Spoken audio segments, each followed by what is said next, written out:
मारती हुई ले जाती है, फिर थाने में मारती है, फिर इसके बाद न्यायाधीश उसको दंड देता है। होता है ना प्रक्रिया।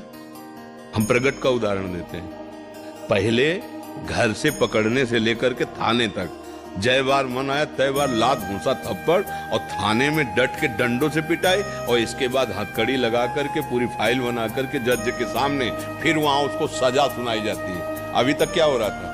अभी तक दंड नहीं दिया गया क्या? कर्म का इतना भयानक फल होता है। यहां देख लो, 5 मिनट दुष्कर्म किया और आजीवन जेल या फांसी की सजा। तुम्हें नर्क को ऐसा लगता है कि कहानी कही जा रही है? कहानी नहीं है। जब वो जेल जाते हैं ना, फिर लौट के जब आते हैं ना, तो कहते हैं कि दूसरे के जूते खा लो लेकिन जेल मत जाओ, ऐसा कर्म मत करो।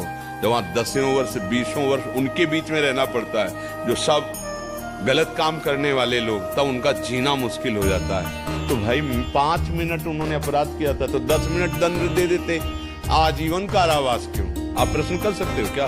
कानून है कानून, ऐसे भागवतिक कानून है।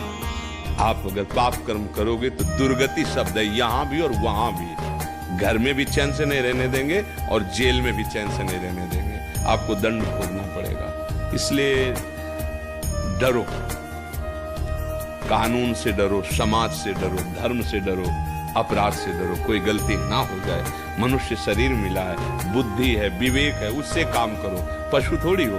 अब मनमानी करोगे तो ठीक है, आज तुम्हारे पुण्य काम कर रहे, नहीं फंस रहे हो, कल ऐसी जगह फंसोगे, हाँ, चकनाचूर हो जाओगे, किसी काम के नहीं रहो। इसके बाद फिर दंड। किसी ने कहा जैसे हम मर जाते हैं तो शरीर तो यहाँ छूट गया, फिर दंड किसको मिलता है? स्वप्न में तुम्हारा शरीर छूटा हुआ ही तो पड़ा हुआ है सर सैया पे, और स्वप्न में यदि गला काटा जा रहा है तो चिल्ला पड़ते कि नहीं? इसमें तो चाकू क्या, इसमें तो सुई भी नहीं घुसी, और चिल्ला कैसे रहे हो?